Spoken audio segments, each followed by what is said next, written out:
আসসালামু আলাইকুম। নতুন আরেকটি ভিডিওতে আপনাদের স্বাগতম। তো আমার এই জায়গায় হচ্ছে 15 শতক জমি আছে। 15 শতক জমিতে আমরা হলুদ চাষ করছি। তো আলহামদুলিল্লাহ আমার হলুদ অনেক সুন্দর হইছে। তো তেমন কোনো পরিচর্যা নাই, শুধুমাত্র সার দিছি। ইউরিয়া, পটাশ, টিএসপি বিভিন্ন রকম রাসায়নিক সার দেওয়া আছে এবং গোবর সার দেওয়া আছে, দিয়ে হচ্ছে বাদি দেওয়া আছে। আর এইদিকে আমার হচ্ছে হলুদটা একটু ছাগলে খেয়ে নিচ্ছে। আর এটা দেখতে পাচ্ছেন আপনারা কচু। আমরা পারিবারিক চাহিদা মেটানোর জন্য এই কালো কচুগুলো খেয়ে থেকে আমাদের পাড়া প্রতিবেশী অনেকেই নিয়ে যায়। তো সার দিয়ে হচ্ছে বেঁধে দেওয়ার পর আমার যে হলুদের গ্রোথ মাশাআল্লাহ অনেক ভালো। তো এই চারটা হচ্ছে আমার গলা পর্যন্ত দেখতে পাচ্ছেন, আমার ক্যামেরা সহ ডুবে যাচ্ছে এমনটা। তো ওই দিকে সামনে আমার হলুদ ক্ষেতটা আরও বেশি লম্বা হয়েছে, ওই দিকের গাছগুলা মোটামুটি আমার গোলা পর্যন্ত এইদিকে ছিল, আর এইদিকে হচ্ছে আমার একবারে মাথা পর্যন্ত, মনে হয় যে আমি ডুবে যাচ্ছি এমনটা। তো পরে আমি আমার ক্যামেরাটা একটু ভাসায় নিচ্ছি। পাশে দেখতেছেন আমার হচ্ছে আদা এবং হচ্ছে পেঁপে সমন্বিত যে চাষ হবে এটা। এই যে আমার হচ্ছে সম্পূর্ণ হলুদ ক্ষেত। তো এই সাইডটাতে একটু পোকা ধরছে, মানে হচ্ছে ছত্রাক ধরছে। আমি তেমন একটা স্প্রে করিনি, শুধু একবার পোকা মারা দিছি। দেখেন যে একটু পোকা ধরছে, আমি ডুবে যাচ্ছি এমন। এইদিকে এত বড় লম্বা হয়েছে সার এবং হচ্ছে গোবর পেয়ে। এই যে এগুলো একটু পোকা ধরছে, আমার ছত্রাকনাশক দেওয়ার প্রয়োজন ছিল, তবে আমি অলসতামি করতে গিয়ে দিতে পারিনি। অন্য কাজে ফোকাস দিতে গিয়ে আমি হচ্ছে দিতে পারিনি।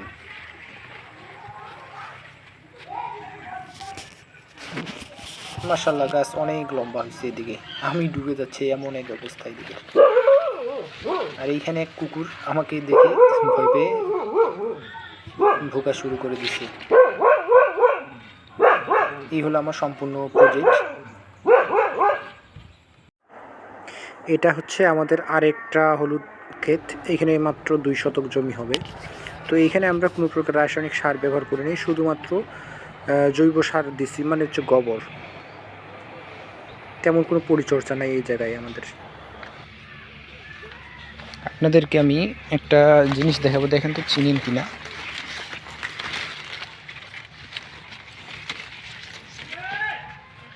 এরকম কিন্তু আমরা গ্রাম অঞ্চলেই পাই। দেখছেন ফুল হয়েছে, এর ফুলগুলো অনেক সুন্দর সুন্দর হয়ে থাকে, দেখতে অনেক সুন্দর। দেখছেন এই জায়গায় হয়েছে। আর একটা দেখাই, এই জায়গাতেও আছে। এটা শেষ হয়ে গেছে, মানে এর জীবনকাল শেষ, তাই এর একটু ছিঁড়ে দিলাম।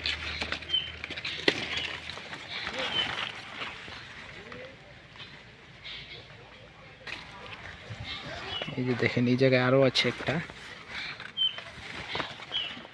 এখানকার হলুদটা আলহামদুলিল্লাহ অনেক সুন্দর হয়েছে, কিন্তু এই জায়গায় আমি কোনো স্প্রে দিই নেই, যার কারণে এই যে ছত্রাক ধরছে, পাতাগুলা নষ্ট হয়ে গেছে।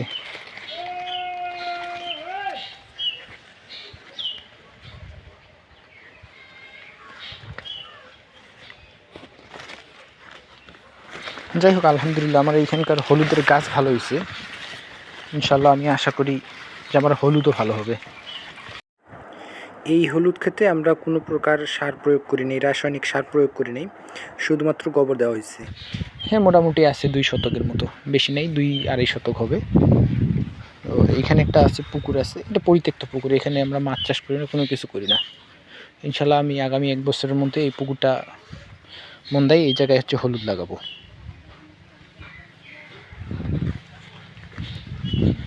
আর এইটা হচ্ছে আমাদের কলার বাগান, ছোট্ট কলার বাগান, পারিবারিক চাহিদা মেটানোর জন্য লাগানো হয়েছে এই সাইডে। এখানে মোটামুটি 1 শতকের মতো কলার বাগান আছে আমার। আর এইগুলো হচ্ছে আমাদের ধান। ধানের কম বেশি ধান চলে এসছে, সবগুলোরই শীষ বাইর হয়েছে। এখন আমি হচ্ছে স্প্রে দিব, পোকা ধরছে 2-1টাতে। আমি ধানে স্প্রে দিব, যাতে করে ফ্লোরা স্প্রে করব।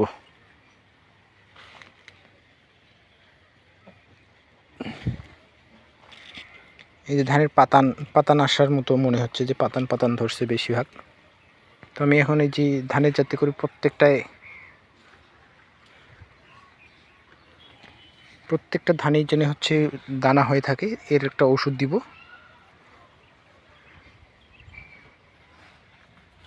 মাশাআল্লাহ ধানে অনেক সুন্দর শীষ বের হয়েছে।